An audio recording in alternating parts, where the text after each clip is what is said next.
When you were young and your heart was an open book, you used to say, live and let live. You know you did, you know you did, you know you did. Hey, it's Nate with another piano tutorial. Today I'm doing Live and Let Die by Paul McCartney and Wings. This song is pretty wild. It's sort of like several mini songs smashed together. I'm gonna give you a thorough breakdown of everything, even the orchestral sections. Parts of this tutorial range from super easy to extremely technical. But for the real tough stuff, I'll offer some solutions for simplifying as well. Let's jump in.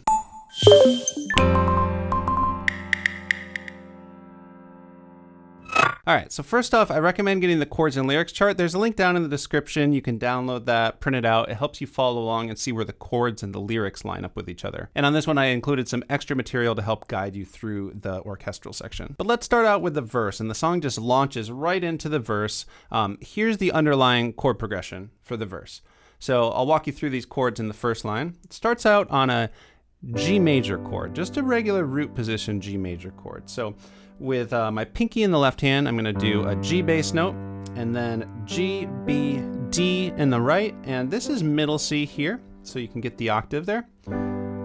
So we've got G, then we've got a B minor 7. So I'm going to use my third finger here. It's already hanging out on that B. I'm going to put that down, and then here's the notes for that. It's going to be a D, and an F sharp. Then we've got a C6 chord. We're going to step up to the second finger for that C bass note. I'm going to bring my hand down a little bit. It's a nice sounding chord there. We got a G, an A C, and an E. I'm using 1, 2, 3, and 5 for the fingers there. Almost done here. We've got a D7. So I'm going to step up to the thumb here in my left hand for that bass note. And then I'm going to do F sharp with the thumb, second finger on A, third finger on C.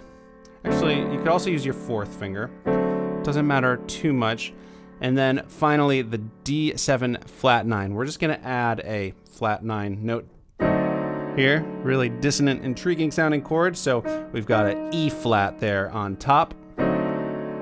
In terms of the rhythm, we're in 4/4 time, and I'm feeling it like a fast 4/4 time, like 1, 2, 3, 4, 1, 2, 3, 4.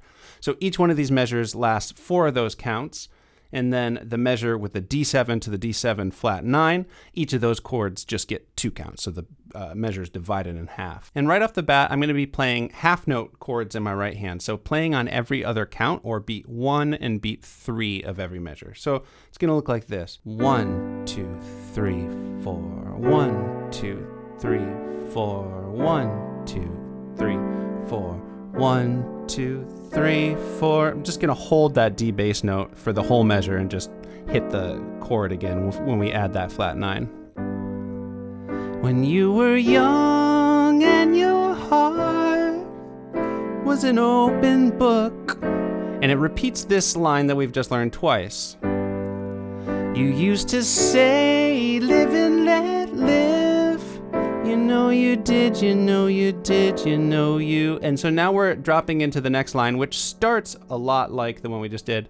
And if this ever-changing world in which we're living. So after the C6, this time we're going to go to this A7 chord. So I'm going to use my fourth finger here to do the A bass note. And then in the right hand, we can keep our thumb on that G, and actually the pinky on the E for that matter. And we're going to voice it like that. So A, and then G, C sharp, or it's probably showing you a D flat there. Doesn't matter too much. This song kind of jumps around between keys, so we'll just kind of call some sharps, some flats, and then E there for the top note. Again, from that middle line. And if this ever-changing world in which we're living it's a little high for me, makes you give in and cry. So we're in the last line here. We've got this D major chord, and we're going to voice it a little one inversion up from what we did for the D7. So the core of the chord is going to be A, D, and F sharp. And if you like, you can just hit that and basically hold it for the two measures.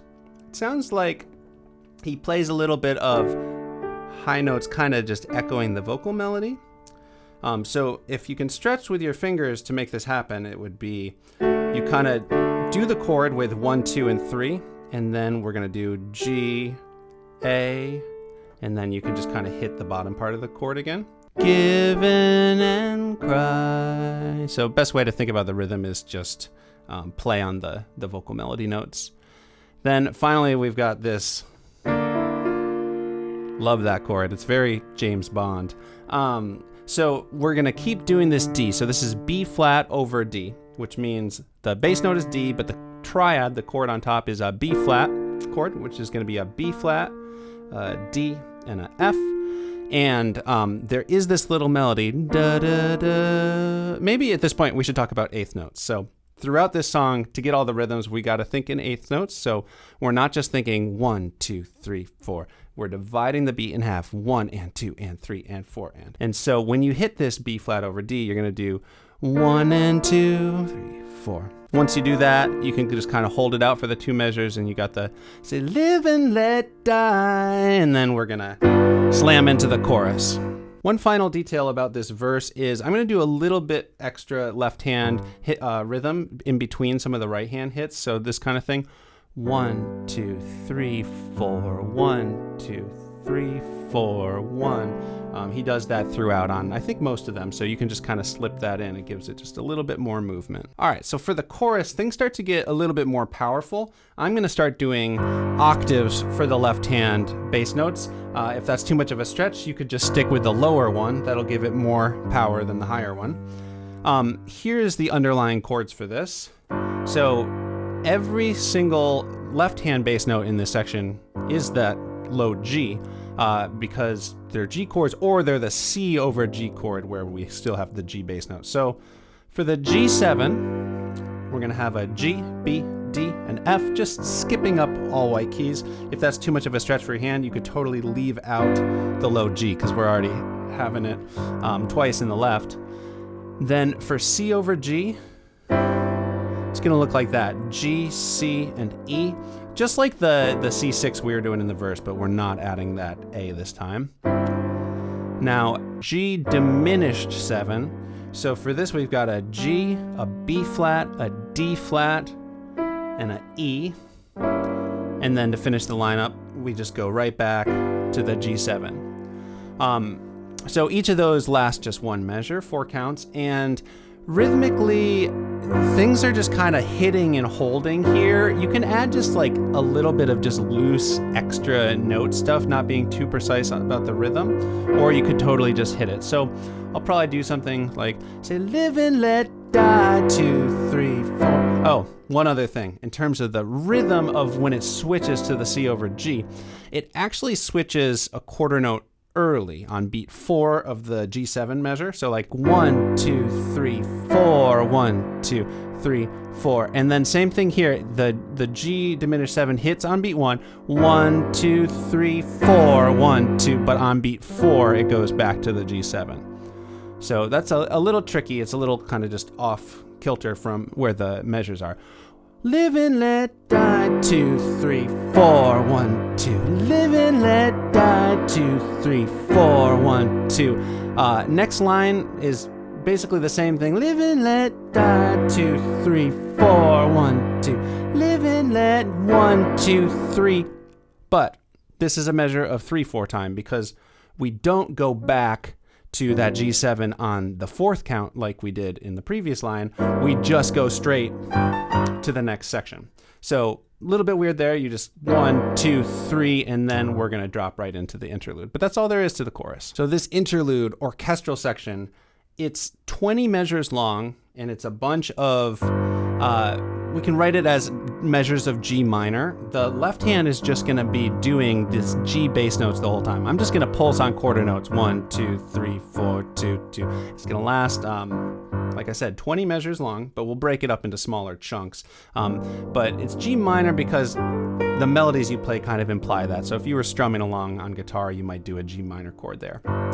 So the first melody is going to be this one.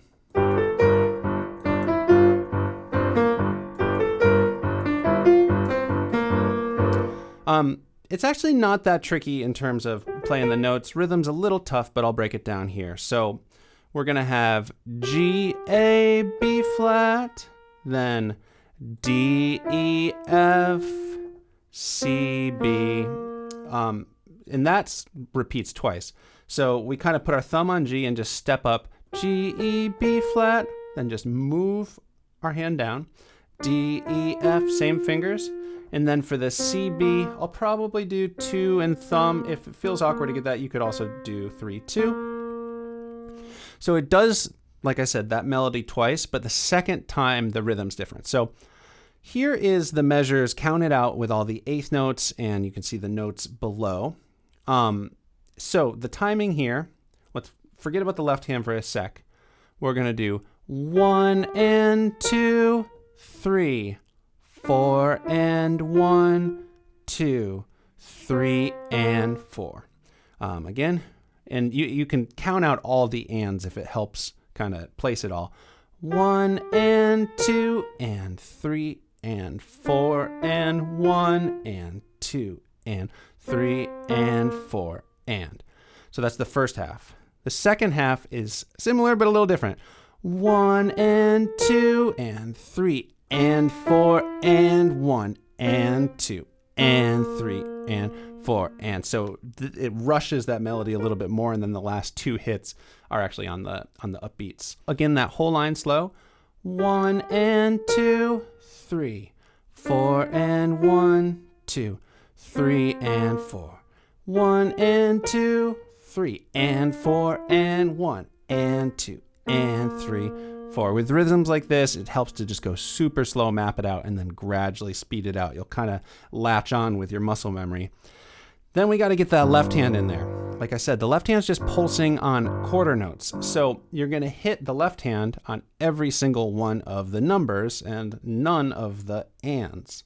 1 and 2, 3, 4 and 1, 2, 3 and 4.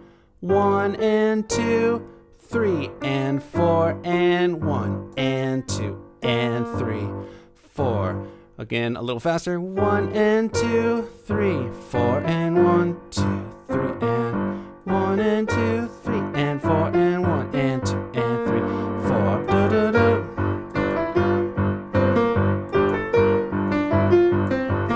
So that's it, full speed, and that whole 4-measure line that we just did happens twice. After that, we've got 4 more measures where it's just kind of like hanging out. It sounds really anticipatory here. So I'm going to keep pulsing on that. And by the way, if you want to pulse eighth notes and get a little more intense, you totally can. But during those 4 measures, I'm just going to kind of hit G's. There's like not a whole lot going on, and there's some different sounds happening there, but just kind of building up to the really tricky part. And I think it would be totally legit if you do a cover of the song and just skip this next part. You could just go straight from the first melody into the middle 8, which we'll talk about in a sec. But this is the section that's going to sound like this.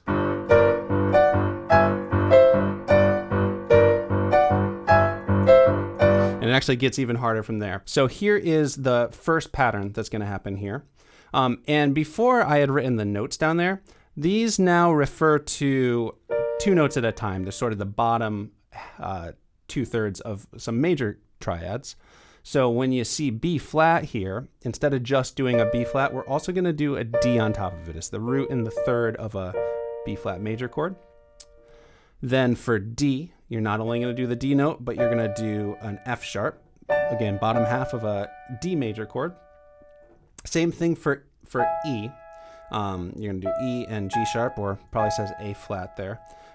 So those are the same shape. And then for the C, we're going to do C and E.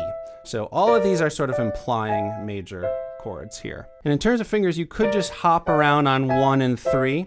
I might do something like 1 and 2, 2 and 4, 3 and 5, just to kind of keep my hand more in one place, but I'm just going to kind of feel it out. And the timing there is 1, 2, 3, and 4. 1, 2, and 3, 4. Again, it's probably helps map it out better to count all the ands. 1 and 2 and 3 and 4 and 1 and 2 and 3 and 4 and of course we can get that left hand in there just playing on every number. 1, 2, 3 and 4. 1, 2 and 3, 4, 1, 2, 3. So eventually you can start speeding it up. Really cool stuff. Okay, this final part is very hard. It kind of pushed me to my own limit, figuring out exactly where the counts are so that I could teach it. And I think what makes it so tricky is if you're just listening to where the chords hit, you start to lose track of where the measures are, where beat 1 is. And I had to just ignore the where the hits are and just count 1, 2, 3, 4 to determine that yes, indeed, it stayed in 4/4 time. And then after these next 6 measures of 4/4 time happen, exactly it hits on the middle 8. But it's very disorienting. Here's what those final 6 measures are going to look at. And I find that it's best to break this down into the 2 groups of 3. So it starts out with sort of another repetition of what we've already been doing with the 1, 2, 3, and 4. 1 from here on out. Once it hits this A here, all of these are actually going to be triads. So we did single notes, then we did diads. Now we're doing triads. So that's going to be a root position A major chord, A, C sharp, or D flat, E.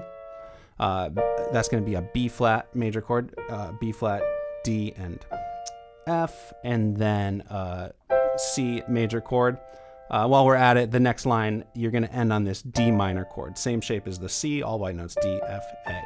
So let me just very slowly count this out here. 1 and 2 and 3 and 4 and 1 and 2 and 3 and 4 and 1 and 2 and 3 and 4 and now we're in that next line.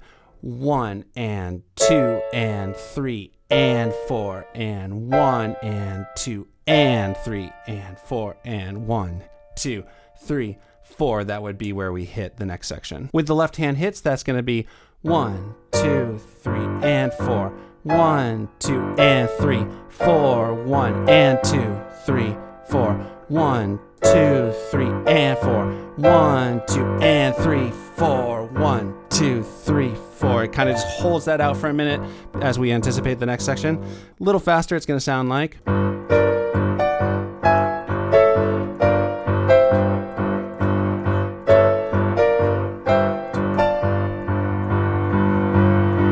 Like I said, if this is too tricky, you can totally skip this section, or I think it would be totally legit to just kind of let the rhythm break down a little bit there and just kind of hit those last couple things like, and just kind of feel it out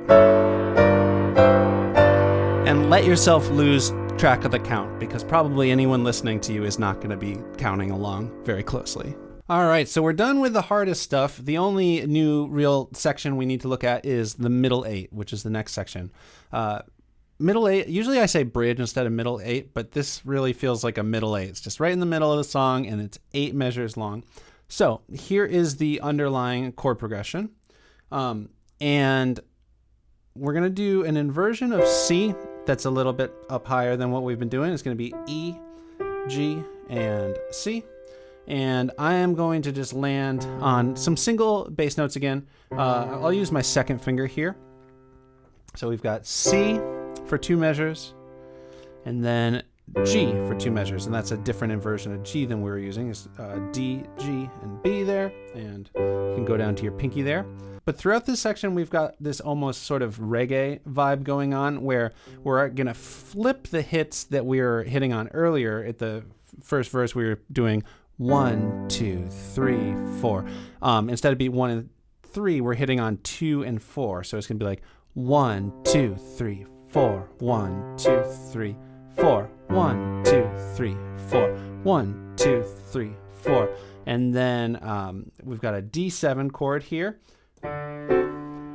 So D bass note, Might actually want to try to stretch up and put my third finger there just in anticipation of what's about to happen. But we've got a C, F sharp, and A for that chord. Do it well. So that's 2 measures. And then we've got just 1 measure of this E minor. So that's going to be, I'll step up to my second finger here.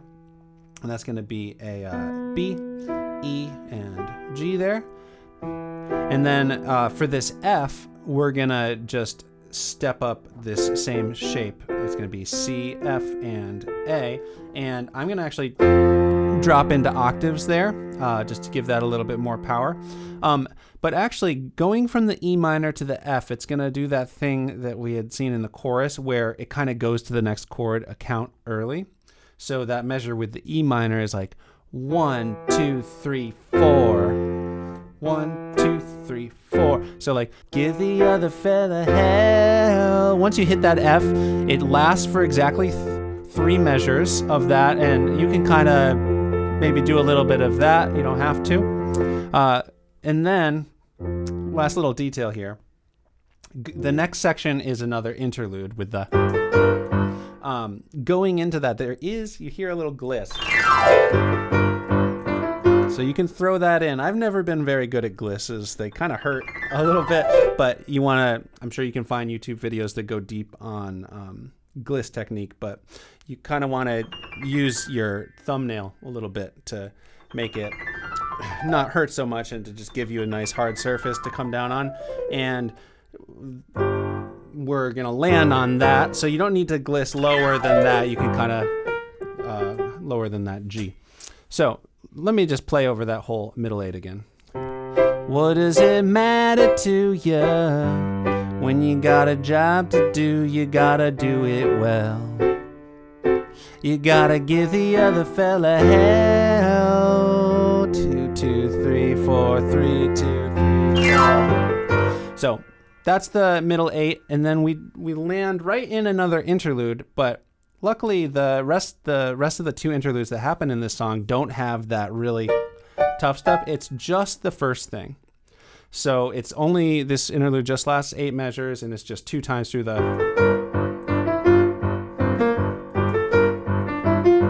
So that's 1 time through, then it does it again.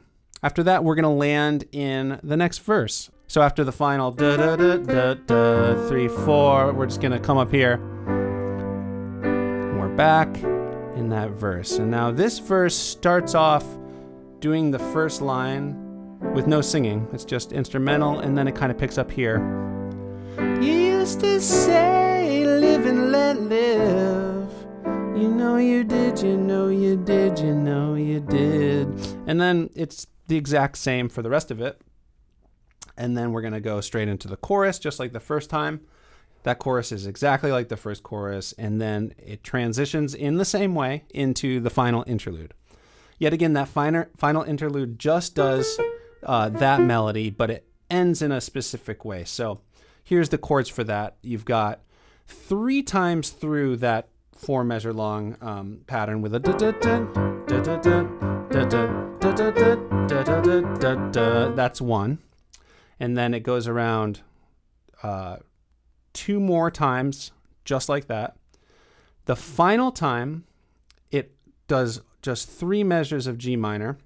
1, 2, 3, 4, and 1, 2, 3, 4. Da da da da da da. So this is the end of those, and then we've got da da. So we're gonna land on this E flat minor chord. So you can hop down to just some real low E flat bass notes. I'll probably do octaves there, or you can just do a single note.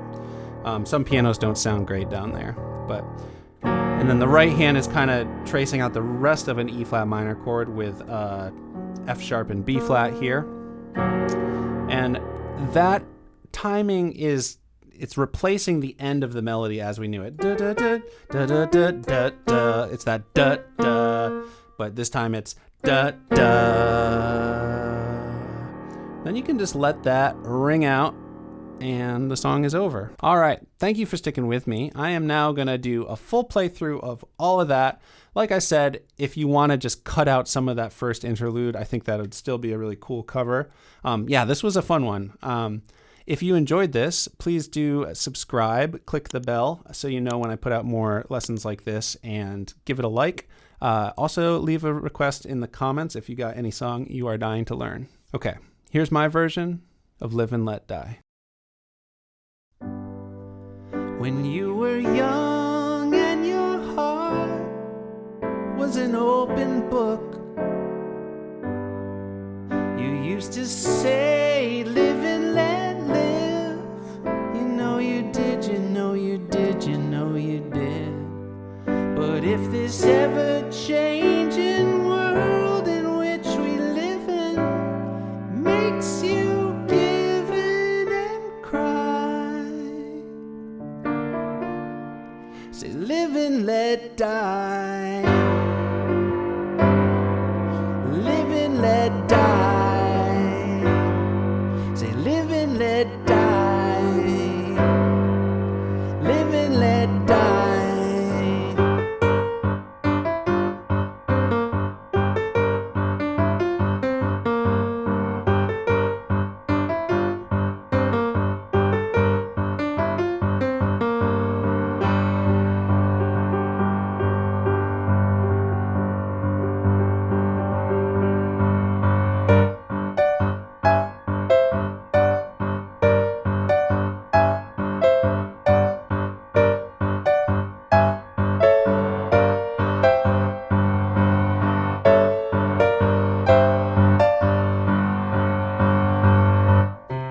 What does it matter to you when you got a job to do? You gotta do it well. You gotta give the other fella hell.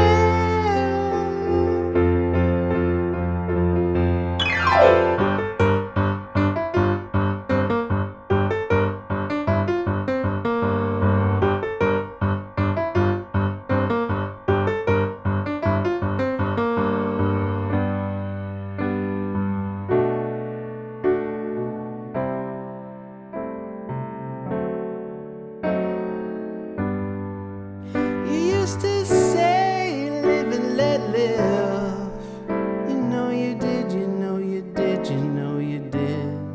But if this ever-changing world in which we're living makes you give in and cry, say live and let die. Live and let die. Live and let